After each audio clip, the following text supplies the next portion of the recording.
In scriptures, the human body is often referred to as the temple of God. Yet it is quite an uncommon privilege for any soul to attain this sacred abode that houses the divine, as it is truly a blessing to be reborn as a human being.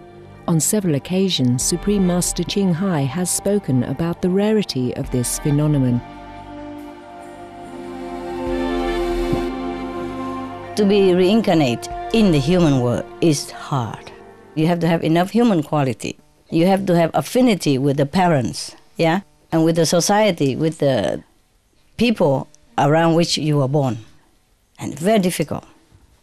To be a human, you need some merit. You have done something good in the past in order to be able, yeah, to be able to pick a human birth. As a living temple of God, the human body is fully equipped with miraculous wonders that can be awakened in those who are spiritually conscious and have complete faith in the Creator of all life. Inedia, Latin for fasting, is the human ability to live without food. Since time immemorial, there have always been individuals who can sustain themselves on prana, or the vital life force. Through the grace of the Providence, Inediates, people who follow a food-free lifestyle, can draw the energy from nature to nourish themselves.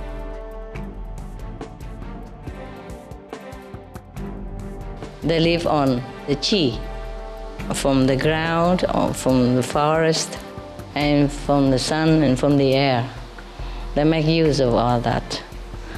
Or they live on love, on faith alone. These individuals are known as breatharians, solarians or watarians, and they come from all walks of life, from different cultures and all corners of the world.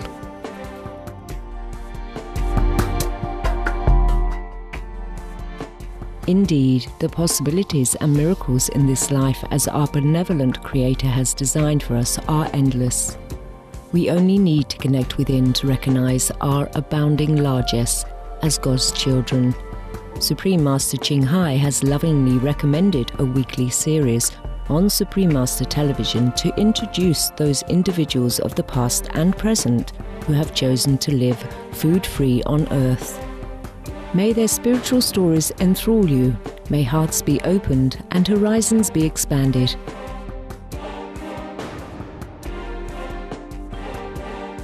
We now invite you to join us for part 2 of a 4-part series entitled Jericho Sunfire, a breatharian personal fitness guru, on Between Master and Disciples. This program discusses the possibility of breatharianism, or living without eating food, and is not a full instruction. For your safety, please do not attempt to cease eating without proper expert guidance.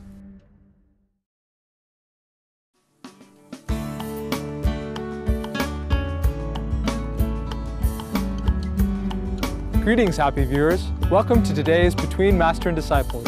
Breatharians, Solarians, Watarians, people who do not need food to survive, have always existed in human history. In the past few months, we have been introduced to some of these remarkable individuals. Breatharian St. Nicholas of Flua, Breatharian stigmatist Louis Lato, Watarian farmer Pham Dong Luk, Breatharian dietitian Dr. Barbara Moore, and many others. Today, we continue our series on another breatharian, Jericho Sunfire, a personal fitness trainer.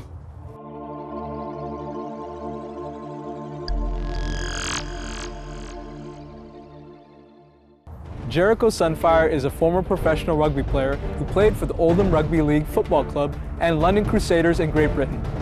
In his 6th year of playing rugby professionally, Jericho then made the decision to switch careers to do what he does best, working as a professional personal fitness trainer.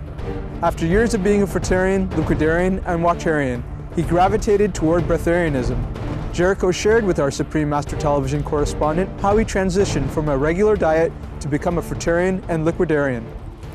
So when did you originally begin making your break from a regular Western diet?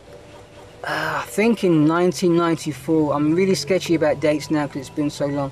But I think around 1994, it had been about maybe a year or two after I'd finished playing rugby, I'd started studying. I wanted to do graphic design. And one day I woke up after feeling really bad, progressively bad, for a number of years, I would say. And when I look back on it, I can honestly say I always felt bad, always. But one day I woke up and it didn't make sense. It didn't make sense to feel so bad. I had become so sensitive to the fact that I felt so bad. I could hear myself wheezing when I breathed. I could feel my chest had become so heavy because all the waste had just piled up and was like blocking off my lungs, etc. My thinking was sluggish. I was always depressed. It just did not make sense. Then the day after that, I decided if I eat one more bite or mouthful of a cooked meal, I'm going to throw up. And simultaneously, I had a strong intuitive drive towards fruits.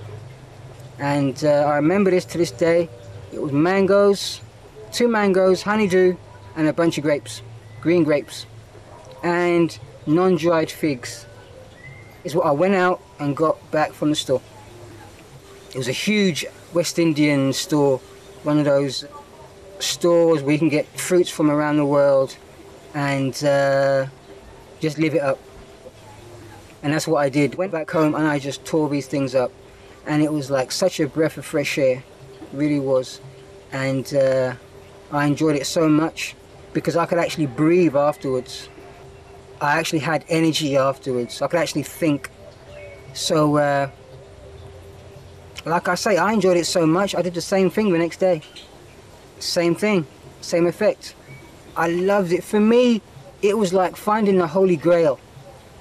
It was like finding the missing puzzle that I'd been searching for so long. Finding that key that opened that unlocked door, that last unlocked door.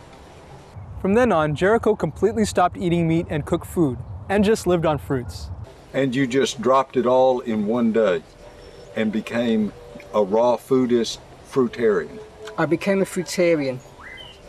And my ego would tell you, yes, I made the change straight away. I wasn't interested in nothing else. Strict fruitarianism. And it was strictly fruits. No nuts, no seeds, no water, no greens. Just fruits. I just figured that, hey, if there's vegetarians, this will make me a fruitarian if I just eat fruit. And I honestly believed that I could eat fruit for the rest of my life. I had no fear, no concept of fear, no concept of doubt, no concept of making myself sick, getting anorexic or anything like that. So basically, that was how I started. Now, I did that for 10 years, roughly 10 years. Since he couldn't find any information on the internet or support groups for raw foodists or fruitarians at the time, Jericho learned on his own to stay mentally and physically fit on the fruitarian diet. And basically, I had to learn my trade by myself. I learned about cleansing, I learned about detoxification, I learned about emotional purging and how extremely intense they can be. And basically I got a digital camera, and once I got that, that's when everything changed. Because I started to record pictures, I started to record my weight, my size, I started to take videos of exercises that I did and stuff like that. And that is basically when things really changed. You ask any guru in the raw food movement and they'll tell you, when you're going through your detox, you just stay sedentary. You stay in bed, you don't exercise, you ride it out. That was making me feel worse. So I decided one day just to go for it and to get myself back in shape, get myself back in order, stop playing the victim, stop being so depressed, and just get things working again. And that's what I did. Like I say, I got a digital camera. I started getting out and teaching myself advanced exercises that I knew I had it in me, that I could do, and I started posting them. And again, like I say, that's when things really started to change in terms of being a fruitarian.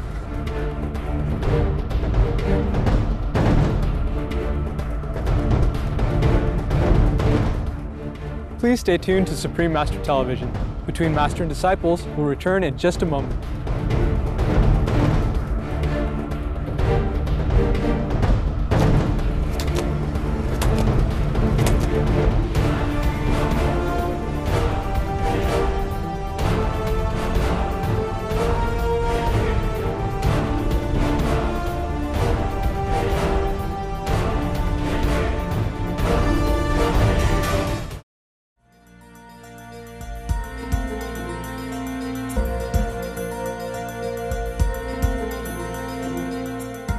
Welcome back to today's Between Master and Disciples. Let's now continue with our feature on Jericho Sunfire, a breatharian personal fitness guru. From a fruitarian, Jericho transitioned to become a liquidarian, subsisting on the liquid of fruits. Gradually, he sustained himself only on water, and in time, just taking a few sips of water now and then. Then I made the unexpected jump to liquidarianism, which was a very subtle thing, because what was happening was eventually over the years, I think in the course of 3 years, when I look back on it, I noticed my amounts of juice and the fruits I was having was changing. The amounts of juice I was having was reducing and the fruits I was having was changing. To the point where it got down to I was only having oranges spring and summer and grapefruits in the fall, and it was watermelon in the summer. Then it reached a point where it was just oranges in the fall, winter, spring, and watermelon in the summer. And then it just went on to being oranges the whole time, year round, maybe for a year. And then the last year was water. No fruit at all, just water? No fruits at all, just water. And even then, that was seemed like a very short period. And it reached a point I was just like maybe having just a few sips here and there during the day. And even then it seemed like to me the reason for those was anxiety. It was natural for Jericho at this stage to experiment with being a breatharian, relying on the cosmic energy for sustenance. So then you made the move from being a waterarian to a breatharian. Yes. And again, I dabbled with breatharianism when I was a liquidarian, and this time I dabbled even more, in fact, even more in the last 6 months of being a waterian with breatharianism, and it was actually feeling good. I was actually getting it. And I was actually starting to think, well, hang on a minute, there may be something to this. I'm doing this in hot, intense driving heat. The kind of intense driving heat that makes you think you can drink an ocean, that makes you think you need to drink an ocean in order to keep cool. So there's those kind of anxieties and conditioning that we have to deal with. Because when you look at it, you go to any fitness class, what do you see? People working out and they have their bottles with their ice in it, and you know, these huge 1.5 litre bottles, and with a nice condensation. And our whole conditioning is while working out or after working out, we need to drink. And as a former rugby player, that was driven home to us strongly too, you know. So I had to deal with stuff like that, and it wasn't easy. But you've made the evolution. This has not been just one step, it's been an evolution. It has, and I'll tell you right now, it's been a beautiful one. But like I say, I fought it all the way. And now, for the past year, I've been pretty much hardcore breatharian, except for times of cleansing. There's times when I've believed I needed to cleanse, to keep cleansing, so I did that. So nobody can really, unless they go through the process of evolution and detoxifying and cleansing, they can't just go water-free. For me, that was my downfall. That's where I always messed up. trying to go water-free. As years went on, it got easier, but like I say, I learned in hard climates. So I had to learn the conditioning that we have with going water-free, because basically going without food or fruits is hard enough of a concept for anybody. I mean, imagine somebody told you that today, from this moment on, you're never going to eat another meal again. That statement usually drives the fear through anybody, you know. So going without water for me, or the thought of it, was like the ultimate in letting go, and I fought that through with all my might. Thank you for being with us today for Between Master and Disciples. Join us again next week for the continuation of our 4-part series, Jericho Sunfire, a Breatharian personal fitness guru. And now, please stay tuned to Supreme Master Television for Good People, Good Works. Coming up after noteworthy news. May your days be bright with God's loving grace.